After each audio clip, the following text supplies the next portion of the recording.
Welcome to this new episode of Searching for the Question Live.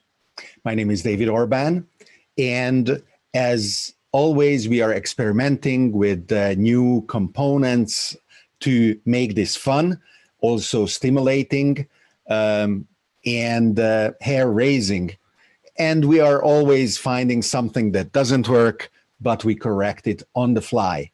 Being able to adapt, being able to course correct, being able to recognize the mistakes that you necessarily make as you go beyond the boundaries of self-imposed limitation is today even more important than yesterday. And probably tomorrow it will be more important than today. We are streaming simultaneously on YouTube, Facebook, Twitter, and since yesterday on Twitch. Are there other services where you would like to follow the stream? We will be happy to add it. And I welcome your questions because this should be an interactive event. In previous episodes, we had people from Israel, Brazil, Sweden, Italy, and the United States, of course, as well as many other nations. And it was always great to see the questions that would come up. For the past few episodes, I had the pleasure of not only speaking to you on my own, but to have guests that allow me to have a conversation about their experiences, the topics, the projects that excite them.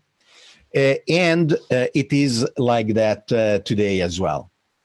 In the meantime, you can see that, yes, this works, and the Drosty effect will suck us into infinity. And my guest today is Robert Tercek. Robert has a varied experience in media as a consultant about digital life and digital businesses. He wrote the book Vaporized that won several awards and that really looks at how the world's leading businesses must embrace a digital platform as their next step in becoming and maintaining their leadership. Products and services get vaporized in a dematerialized world. Robert, welcome on the show. Thank you, David. It's a pleasure to be here. So you are connecting from LA, Los Angeles, California, United States. That's right. I'm in my home. Like everybody, like millions of people in California, I'm in my home right now. And billions the world over. The last count, if I'm not mistaken, about 3 billion people are logged in their homes. What a science fiction scenario. It is just amazing. It's true. I don't think this is what we expected 2020 was going to be like when we celebrated New Year's Eve. Many of us were saying, hey, 2019 was kind of sucky. Can we have 2020 a little bit better or different? And we didn't expect this to happen, right? That's right. Now some people are saying we'd like to fast forward to 2021. I think be careful what you wish for.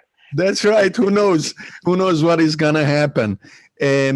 So the United States, since today has the dubious award of being the most infected country on the planet, as far as statistics go, because of course we are talking about the people who have been tested positive for coronavirus. That's what we are talking about, if somebody wouldn't know. And I am talking from Italy, from Bergamo, which was and still under some counts the epicenter of this pandemic. And I was very, very, I tried as much as my channels go to alert my American friends to take this seriously.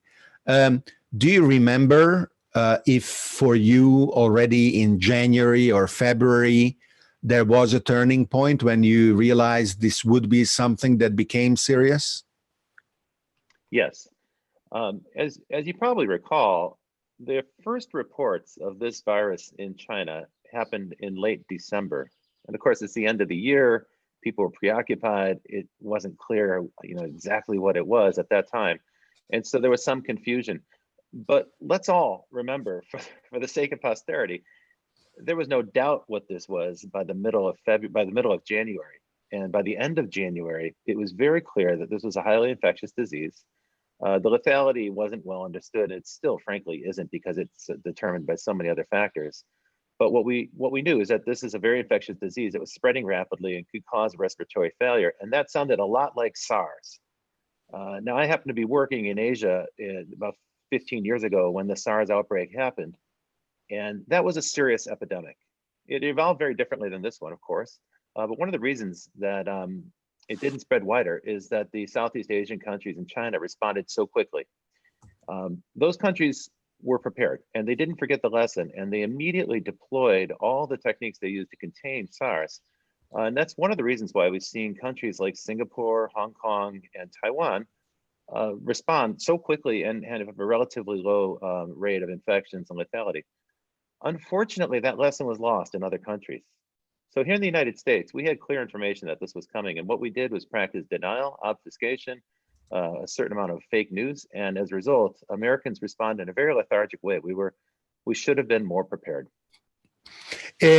So let's talk about the issue of fake news. Of course, the concept of memes as formulated by Richard Dawkins, self-replicating ideas similar to genes that are at the basis of biological replication is a powerful, complex, and we now are in a world where we have to be very careful, because the power of our digital tools to persuade is powerful, even in and even for those people who want to be skeptical, who are trying to prepare themselves to double check what they hear.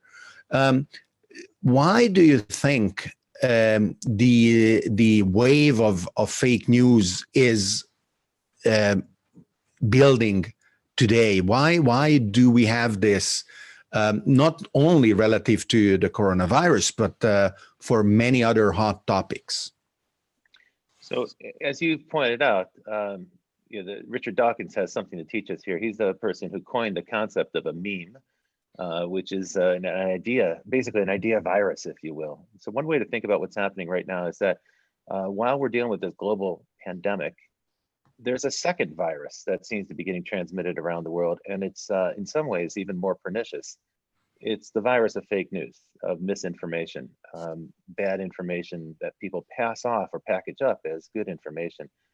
And there are a couple factors here. First off, I feel like everybody like me who's been working on the internet and digital projects for 20 or 30 years, we owe the world an apology, because back in the 1990s, we were very optimistic that this would increase information, thereby increase education and awareness and understanding. The internet certainly seemed like it was going to be an information appliance in your home, therefore something that you might trust. What happened instead is, as in the last 10 years, 3 billion more people joined the internet. There's a lot of people on the internet today that frankly are new. They don't share the same philosophies that the pioneers of the internet had, and they don't feel obliged to scrub their information, check their sources. Some people post erroneously, or maybe a little bit oblivious to the source of the information, and other people do it maliciously to manipulate for whatever reason. Unfortunately, on the receiving end, the experience is information overload. And so every person who's picking up information on the web suffers from a kind of cognitive overload, where there's just too much incoming information. Everybody has to make a decision about how to deal with that information overload. What some people choose to do is just triage by saying, all right, I trust these few sources, I'm going to rely on those. That's not a great strategy. The best strategy is to read broadly across multiple sources and use some critical thinking to evaluate the nature of that source. and distinguish whether or not you can really rely on it. Unfortunately, not everyone's developed that habit. So as you, because you are very active online and you are also eager to both receive feedback as well as share what you understand about many topics.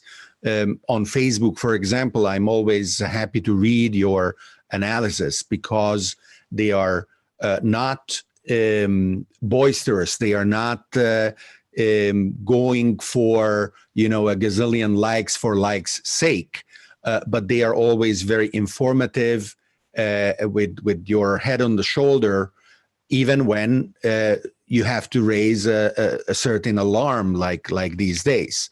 So how do you go about collecting and synthesizing and then deciding when is the right time to stop updating your assumptions, but to go out and say, as far as I know today, this is how things stand? Oh, that's a very interesting question. I didn't expect you to be going there. So really, your question is, when do you stop assimilating new input and decide you've got enough information to make a statement? That's a good question. Let me respond to it like this. So it's true that I spend a good deal of my day looking at digital media. That's what I do for a living. So of course I'm consuming digital media, but like everyone who produces, you know, I look at it with one eye as a consumer and with the other eye as a producer, right? So a producer looks at media and says, how might it make this different? What techniques were used to produce this information? What effect are they going for, and so forth. So one thing we notice, you mentioned it yourself a moment ago, quite a lot of content on the internet is produced for the click, right? It's designed for the click, and that's the business model of the attention. We're buying and selling and auctioning attention, you know, constantly in real time, and so you can think of the internet as a giant attention marketplace, and those news products that are designed, optimized in a way to attract attention, are going to get more clicks and therefore more revenue. Well, I think we all need to develop a little bit of a skeptical capability here. You know, we all need to look past the clickbait headline. And hey, man, I fall for it just like everybody else does. Sometimes I share stuff that's not accurate. And thankfully, I've got smart friends all over the world like you who point that out to me. But here's a couple things that I do that are a little different. When I don't know the answer, I ask the question. And I know that's the name of your program, and I respect it very much. And frankly, you've answered my question. I remember one time early in the month of March, I took a couple of days off on the internet and I came back and I was like, is this going exponential? It seems to me like it's going exponential, but I don't really know. I wasn't certain. And you responded immediately. You said, by definition, anything that transmits 1 to 3 is by definition exponential growth. And that shifted my thought process quite a lot. So you can get good feedback from people by asking a question. But I think the main thing to do is, before you post something sensational or outrageous or shocking, it's a really good idea to look at Snopes or some of the fact-checking sites to see if you haven't been duped. You don't really want to be a source of bad information. That destroys credibility. But I would say then that also the other factor is there's too much information. So at some point you do have to plant your flag and say, okay, I'm going to go forth and publish this now. That's right. And here we have the article on Wikipedia for a meme that you may want to look at. I shared on our chat both the website roberttercek.com as well as the URL to the book Vaporized, and I welcome the questions from the audience. Emiliano Morgia gave us heart 888, super heart. I can't decipher all the meanings of pseudo emojis that are also platform dependent. I wish there were some higher degree of interoperability. Already there have been funny misunderstandings of how certain emojis rendered graphically under one platform like iOS, for example, versus another like Android. And I heard people getting upset because the kind of frown that was shared was read differently at the receiving end, right? Our pictorial communications are funny, but they require high tolerance for these kinds of misunderstandings. So opportunity we have really is to use this time we are logged at home, not only to watch all the Netflix series that we have on our queue, but to assess our priorities and to look how our individual lives and professional outlook are impacted by what is happening today, pretty dramatically for many of us. Yeah. But how it is going to be transformed tomorrow as well. What do you think about this opportunity, and how would you recommend people build the discipline under the psychological pressure that their circumstance imposes to do that? Well, it's an excellent opportunity for people to take a step back and reevaluate. I've written about this quite considerable and considerable length on my Facebook posts with my friends. I think here in the United States, we're just at the very beginning of this process. We've had coronavirus here, of course, since February, and the number of deaths continues to mount. The number of cases has skyrocketed. Here in the US, we're very close to crossing the threshold to 100,000 known cases, and there's probably many more unknown cases. But we're still very much at the beginning of this process of staying at home, the self-isolation. Here, it's not even mandatory in some states. Only about 35 US states have imposed the stay-at-home order. We might regret that. We might wish that it was national in a month or two, because the virus, people are still traveling and the virus is still being transmitted. Whereas, David, you're in Italy, you've been under lockdown for a month. And so you already have a good understanding of what happens to people, the psychology for people when they're stuck at home. I'm very concerned because in the United States, we get mixed messages. Even our president said some really unfortunate things where he's encouraging people to consider, in 2 weeks, this will be over, this virus will disappear, we'll be back after Easter. These are not supportable by any kind of scientific evidence, or there's no medical reason to expect that the United States will be doing well on April 12th or April 14th. I think that's unlikely. Candidly, all the projections suggest that the rate of disease, infectious disease, and also the rate of death in the United States is increasing at an exponential rate, and it does not appear to be slowing down. It appears with more testing that actually the number of detected cases is going up rather dramatically, rather steeply. It varies by state, it varies by the amount of testing that's done. However, the death rate, well, that's inexorable, and it's true. The death rate is also increasing exponentially. It is doubling roughly every 3.5 days in the United States. Those numbers are small today. Some people dismiss this. They say, well, these aren't relatively very big numbers if you compare it to something like auto fatalities or fatalities from the flu. The people who say this do not seem to understand that it's not like a choice between the flu and COVID-19. It's both, right? We have the regular flu and also COVID-19 and also car fatalities. Our systems aren't set up for three such things at one time, and we're not anticipating exponential growth. After today, after we cross the 100,000 threshold, the numbers are going to get very scary in the United States in the next 2 or 3 weeks, because the function of exponential growth is that it continues to double every 3 or 4 days. So we'll soon have 200,000 cases and then 400,000 cases. The math gets scary by the middle of the month. I'm very hopeful that some of the measures to stay at home will change things. But let me try to address the question that you raised, because it's a very good point. The question is, what steps can we take now for our mental health and to prepare ourselves for what comes next? So it's two thoughts there. First off, we're right at the beginning of this. Americans are getting restless, but most of us have only been home for a week or two. It's really not that long. We're likely to be here for much longer. It's going to go past mid-April, despite whatever the president says. Already here in Los Angeles and in California, we're being given guidance by local government to expect to be told to stay at home until June. Now, that's much longer than this April timeline. I think it's good to adopt a realistic perspective. The people who are too optimistic, well, their hopes are going to be raised and then dashed again and again and again. I think it's wrong to raise false hope. Michael Hirsch on the chat asks if, given that the growth is different from state to state, should it be, is it time for the US to limit interstate travel? The time for that was February. That should have happened a month ago. But can it even happen? Are you afraid? Let me put it differently.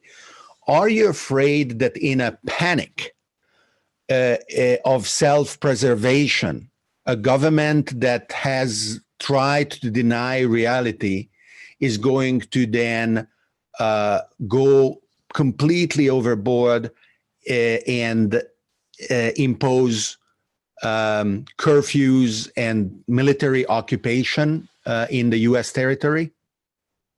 Well, you're asking me to speculate about the future and what a rather unpredictable leader might choose to do in a moment of panic.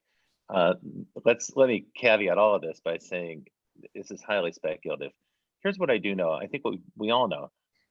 The nations that took prompt, decisive action have not had to isolate people for very long. They've been able to get their economies back going after a couple of months, right? We've seen that in South Asia.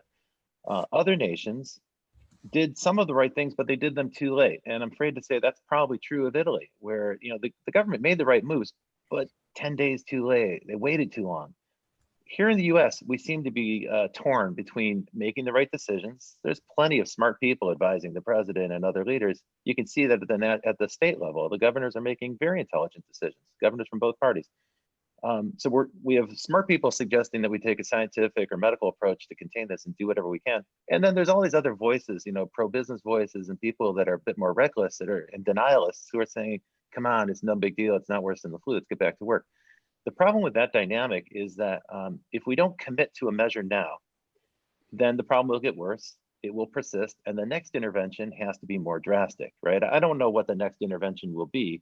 But sure, if this continues and we get to 1 million cases, and by the way, the math suggests that's possible. We might get to 1 million cases in the US in the month of April. I'm not trying to panic anyone. I'm not trying to scare people. That's simply math. You just have to look at the projections, and that's widely published at this point. So that shouldn't be news to anyone. My view would be we should take every step we can right now to voluntarily stay at home. And if it's necessary for the government to force us to stay at home, I welcome that. That will help us all in the long term. And a lot of people are already home, right? You are home, and many of my other friends in the US are home. Some of us true, but bear in mind, we're not staying home the way you are in Italy. So it's worth pointing out that in Italy, if you're out on the street without a valid reason, you can be arrested. And in fact, there's a penalty of jail time. And this is not the time to be going to jail in Italy. And that's enforced by the Carabinieri, which is a kind of a military force, right? That's not just the local police force that's enforcing that. We're nowhere near that level of compliance in the United States. So in the United States, all these measures are more or less voluntary. They are state orders. You could be arrested in theory. I don't see anyone doing that except for the very extreme case in New Rochelle and I think in Washington State. So at the moment, this is loosely enforced in the US. And what we already see, mobile phone data shows that people are still traveling from state to state. People are still traveling widely outside the region. People are still congregating in groups. These are very, very foolish things to do. There's this myth of American exceptionalism. And I think that myth is one of the things that's going to be a casualty of this crisis if it persists and gets worse in the summer. The myth of American exceptionalism says that somehow Americans are better, or the American system is better. And that strangely gets warped in some people's imagination to believe that somehow our immune system is better than other people's immune system, and we can continue to defy these orders and these national orders. We can continue to defy those, and somehow we'll be immune and we'll be safe from this disease. Of course, that's all fallacy. That's incorrect, and people are going to learn that to their dismay. So these calls to defy these orders to stay at home, I think they're very misguided, and we're all going to pay a price if this continues. So let's talk about those who want to structure their lives so that they maximize the probability of going through this as optimally as possible, with as little damage to themselves, to their families, their communities as possible. What are you doing in order to structure your life like that? Have you taken steps to be able and have food for the next 2-3 weeks? Have you made a plan of what to study or what new skills to gain or improve skills you already have? Yeah, that's a very good question, and that's actually what I really want to share with people today. So the nature of my business is very dependent on international travel, conferences, meetings, visiting clients in their offices to teach workshops or to do consulting sessions and so forth. In other words, the kind of business that I do is the first casualty of this event. And I noticed that my business was shutting down in February. I finished a couple of consulting projects. All the new incoming projects were put on hold. I had a couple of keynote speeches booked around the world. One by one, those events shut down or postponed or canceled. And so I started the effects of this on my own personal business quite early in February. And of course, that's the time where I started to take this matter very seriously, because I saw it wasn't just going to be my business that was affected, it was going to be everyone. At that point, then I started to rethink my business. And I recommend that everybody start to do this. You have two things you must do in the next month, particularly if you're in the United States or another country that's just entering the stay-at-home period. Step one is stay out of the hospital. Do whatever it takes to stay out of the hospital. So don't mingle, don't shop, don't shop if you can avoid it. Don't have dinner parties. People keep inviting me to dinner parties. Like, this is not a good idea at this time. Don't have a dinner party. Stay at home. Follow the rules. Isolate yourself and minimize the chance that you get an infection. Very quickly in the United States, we're going to be at peak capacity in a number of cities in our hospitals, which means that the hospital is going to change from a place that you go to get well. It will become a place that is in a way transmitting the disease, and there'll be a higher death rate if the hospitals are overloaded. So you really don't want to end up in the hospital. The good news, as everyone knows, is that only half the people get exposed to this develop a real case or a detectable case. And of those, only a small percentage end up needing to go to an emergency room. So your only job in the near future, in the very near next 4 weeks, is stay out of the hospital and keep your family safe. And of course, yes, get them fed, stay clean, follow the procedures, don't let stuff come into your house, all that.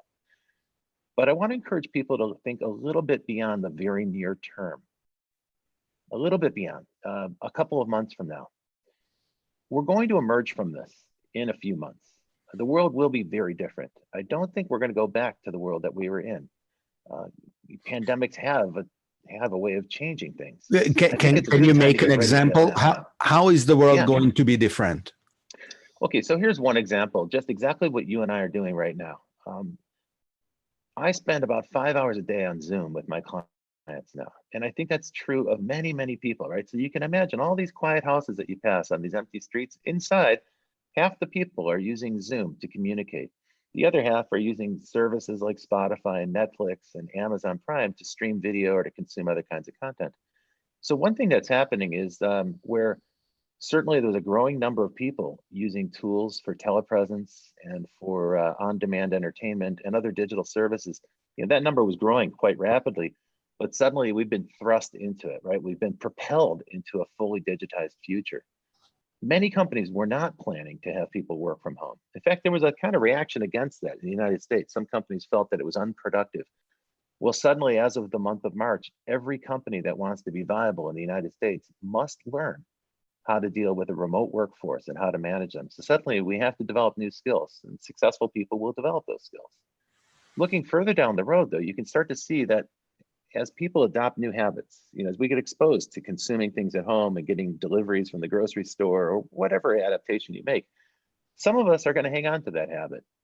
Some of those are permanent habit changes, which means that the economy on the other side of this crisis will not be the same economy that we were in just a month ago. And it's very important for people to realize this now and start to anticipate what that might mean for their business. I'll give you another example, David. I spent the past 5 years working in supply chain.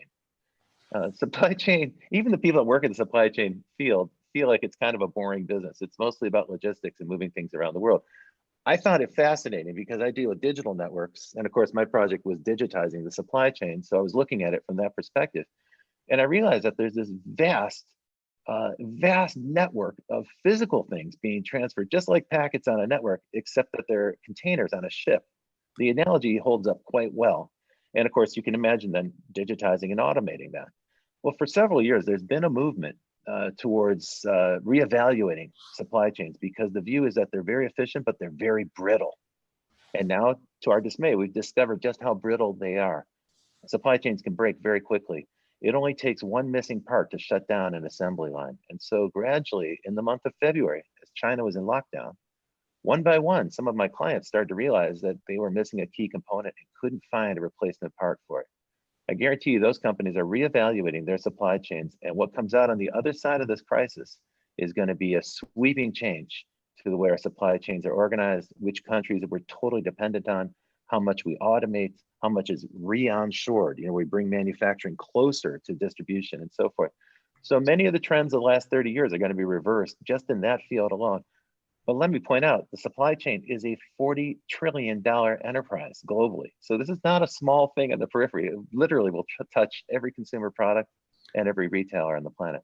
My favorite example of the absurdity of super efficient, brittle supply chains is that there are single source compounds for widely used pharmaceutical products that are available to the US military, who are, as a consequence, completely exposed to Chinese production levels, whether being shut down for a pandemic or being shut down for a conflict.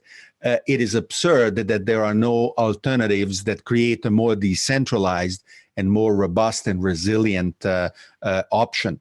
We have Emiliano Morgia on Twitter saying that as a director of live events and live shows, he is completely rethinking what entertainment is going to be in the future. And he is also remarking, which is also a question on YouTube from Greg Neal, that hundreds of people or thousands of people, large-scale social gatherings, are not going to be possible. That's what Emiliano thinks. Greg is asking, what is going to happen to festivals, sporting events, concerts? Are we going to attend them? And I think what you said about 2 months maybe being enough for raising, for eliminating the restrictions on our ability to socially mingle is a decision that will not be done based on exclusively medical, epidemiological criteria. But there will be a trade-off. It is not going to be possible to wait until the infection 100% disappears from a population. At each moment, politicians and economic leaders will talk to each other and say, now is the time to allow people to restart the economy, because yes, we may be healthy on the other end, but we will have shattered the world. And some systems are hard to restart once they are stopped. Complex systems may not be restartable. We may find out. We will be surprised that some key people went and found other jobs, or some, as you said, key components are missing, and the plants fabricating them are not restarting for months. So what is the economic driver of these decisions, in your opinion, and how should the policy be updated constantly in order to make the best possible decision? Wow, that was, you covered quite a few good topics there. So let me see if I can recap them in my answer. The main point you're asking about is, what are the factors and how does the government take those into account? There are really two fundamental challenges here. One is the public health crisis. How do we stop this infection? You can't really stop it, but you can slow it down, right? What we're really trying to do there is reduce the burden on the healthcare system. So if you can slow down the rate of infection, then perhaps we can avoid having a crisis in the hospitals, right? Because that's when the fatality rate goes up high, is when you have a shortage of respirators, a shortage of intensive care units and so forth. So the near-term goal there isn't to stop anything, because you cannot stop this disease. we don't have natural immunity, and we don't yet have a vaccine. So in the near term, it's about mitigation and suppression. Those practices have to be kept in place long enough to get the desired effect, which is to flatten the curve, as they say, and prevent that rush of cases going into the emergency room. Now, against that, politicians and leaders have to weigh this very difficult decision of how long can we stop the economy or stop people from aggregating at work and schools and so forth. Eventually, we have to let people get back to work. Otherwise, we're going to have a gigantic economic crisis. So those are the two problems. What we do know is that if you go back too soon, you don't solve the healthcare problem, right? And so we saw that in the US. The United States government initially tried to just manage the stock market's expectation and kept pumping liquidity into the system and trying to reassure investors. But because they weren't dealing very candidly with the healthcare problem, the stock market didn't buy it, right? Investor sentiment went away. And so they tried to correct for the economic problem without dealing with the healthcare problem. I think you have to do it in the other sequence. And now I want to address those people who do live events, because this is a big concern for me as well. I share that. It is not true that we're never going to get together, that the live event business is over. That's not true. And there's no reason for us to add extra drama here. We know what's going to happen. It's very probable that over the course of years, not months, years, we will develop herd immunity to this disease. That's going to require two things. A certain number of people are going to have to get the disease and recover and thereby develop immunity. And we think that that's probable, right? All the research so far suggests that that's probably likely to happen. The virus might mutate, and therefore it'll be more like a cold where it comes back periodically.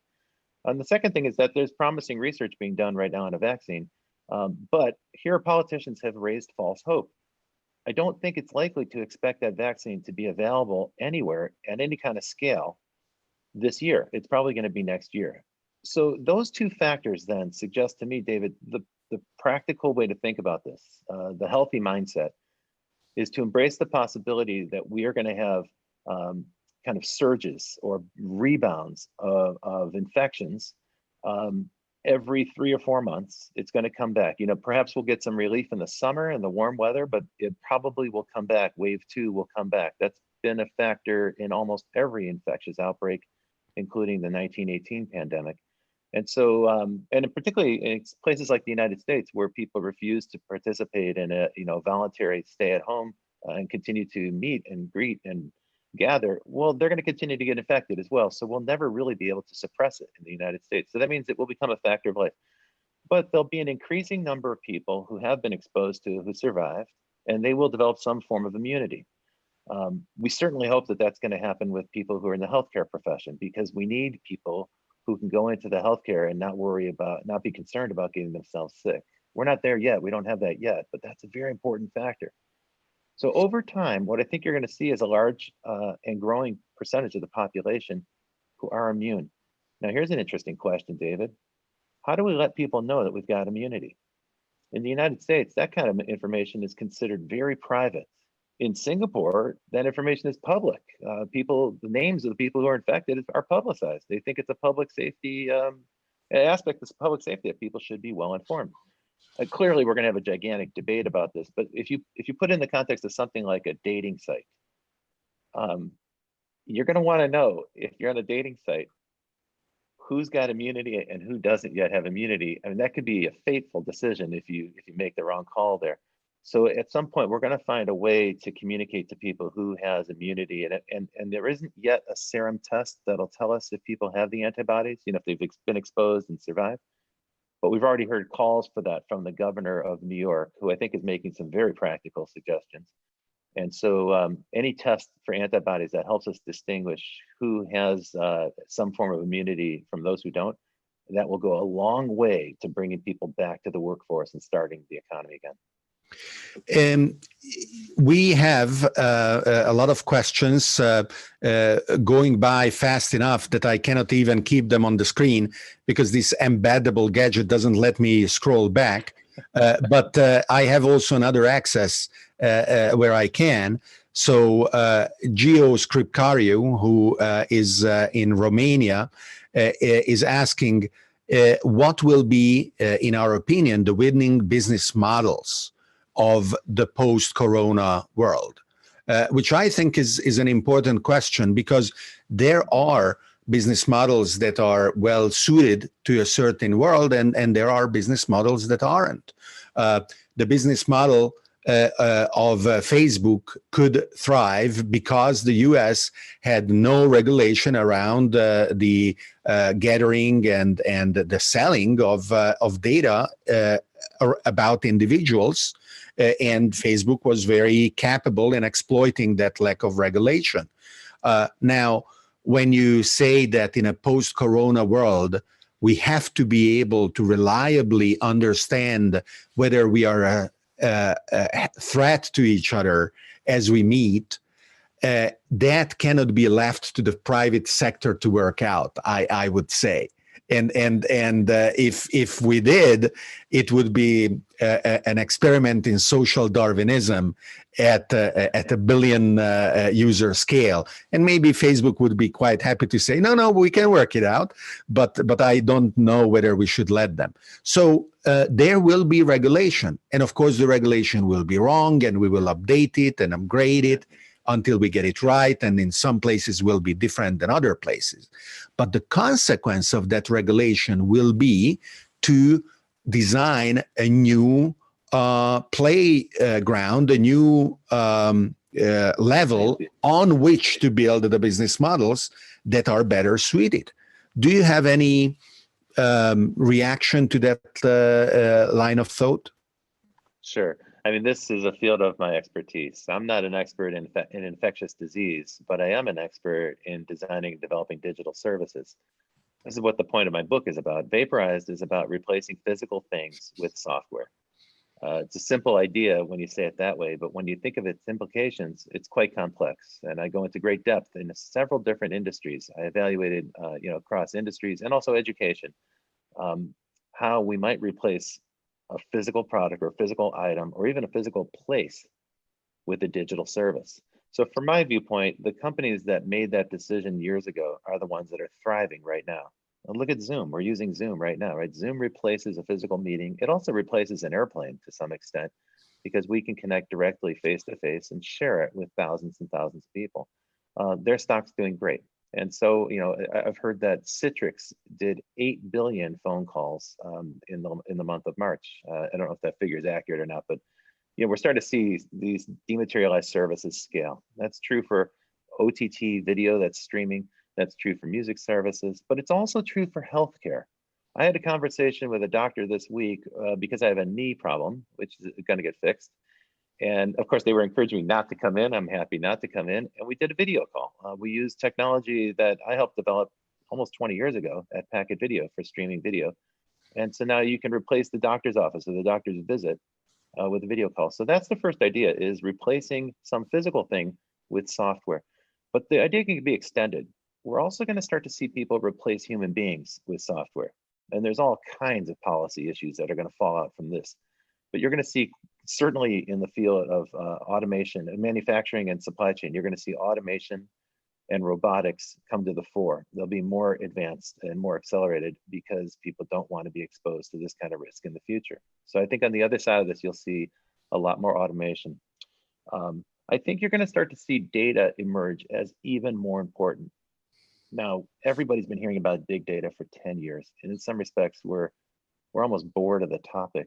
But what we're starting to see is that the countries that actually used big data, that were able to gather data about this, and that includes China, it certainly includes Taiwan and Singapore, those nations were able to respond in a more decisive way. Now let's compare that to the United States.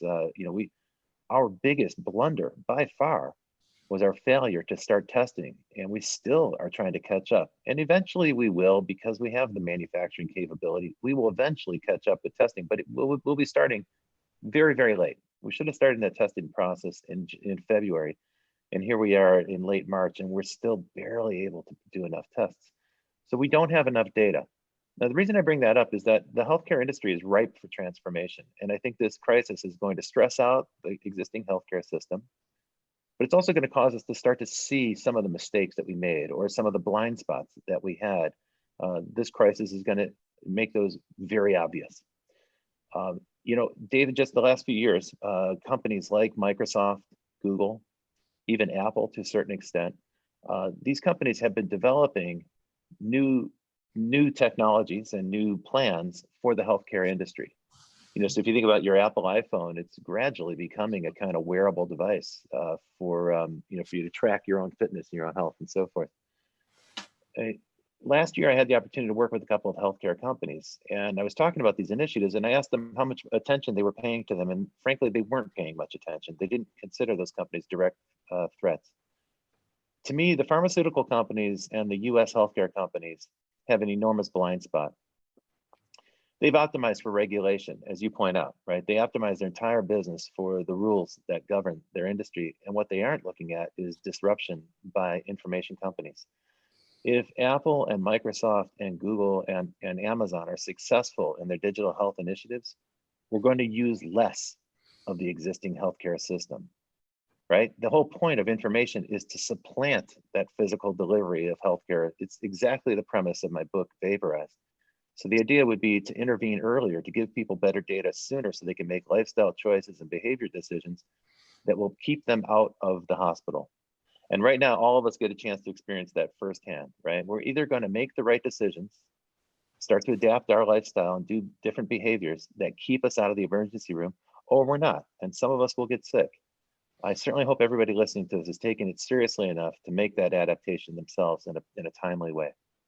And the points that we were making design an interesting chain of reasoning, because it is going to be, per definition, the case that the restrictions are going to be loosened sooner than absolutely possible, which will lead to resurgent infection centers.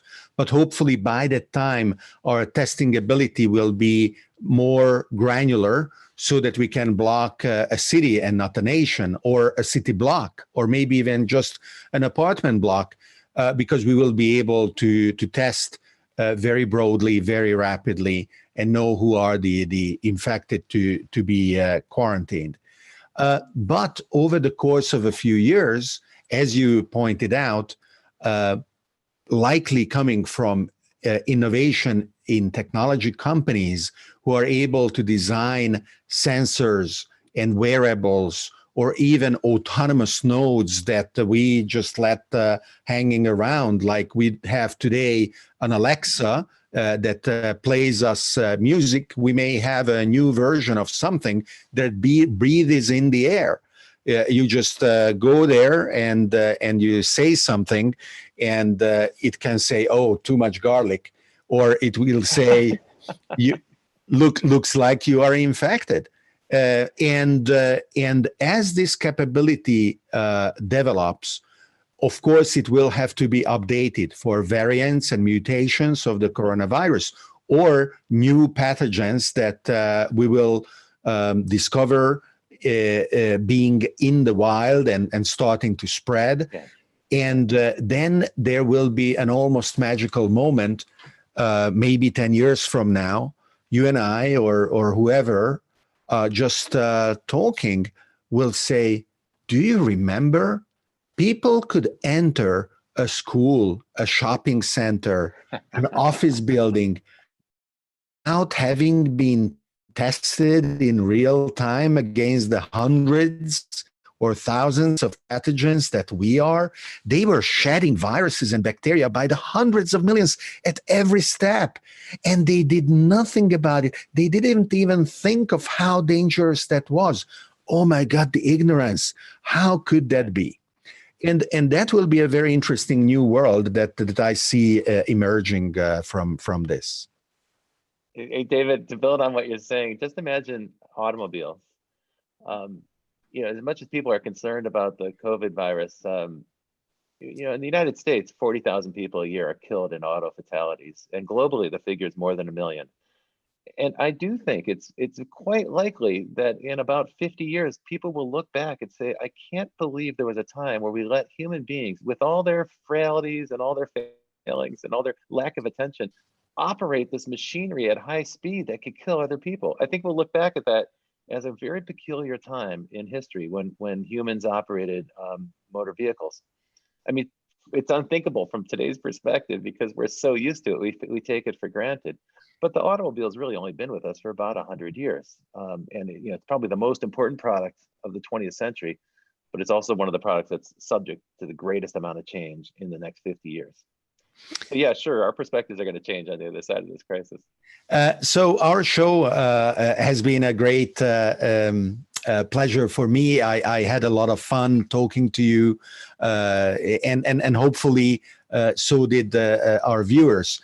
I can tell you that we had, for example, Rehan Allahwala from Pakistan, not only liking the show, but also tagging a lot of his contacts in order for them to join and see. And we just got 3 thumbs up from Emiliano. So in closing, what message of hope and proactive action you would like to send to the people watching it live, but also those who will watch the recording of this? What can they do in order to feel that, yes, their options are limited by the restrictions, but in a digital world, there are doors that are always open? And what should they do in order to get ready to thrive in the new world coming?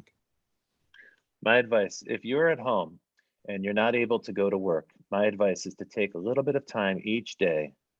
Perhaps, when you put your kids to bed or after dinner, find some time, maybe take a walk by yourself and contemplate, what are you truly good at? What are you doing on this planet? What is your point of being on this planet? For too many of us, we've been working in jobs that we don't particularly love for companies that don't treat us with respect. That's been true for millions of people. And over time, you become conditioned to believe that you are your job, but you're not your job. You're so much more. Each of us has a deep reservoir of talent, skills, and resources, and we barely tap that reservoir in our current jobs. Well, coming out of this crisis, we're going to need to dig deeper. You're going to have to dig deeper and start to find resources within you that you haven't touched or tapped in years. And my message to everybody who's listening right now is that you have everything within you now to emerge from this crisis healthy, whole, and successful. I want to repeat that. You have everything within you now. You have a deep reservoir of skills, experience, acumen, and intuition. You have everything you need now to thrive. Just stay out of the emergency room. Do whatever it takes to stay home, protect your family, and use the time now to imagine the world on the other side of this. Imagine the post-COVID economy and find out how you can use your skills in the most constructive way to rebuild your national economy. We're going to need people who think like that to lead us and to solve the problems and to evaluate the failings and to build the next economy. This is a great time for self-reinvention. Thank you very much, Robert. This was fantastic, and I'm looking forward to continue our conversation. Welcome you back in the show, and of course, good luck for the next weeks in US, in California, and LA at your home. Thank you very much for being with us. Thanks, David. Bye now.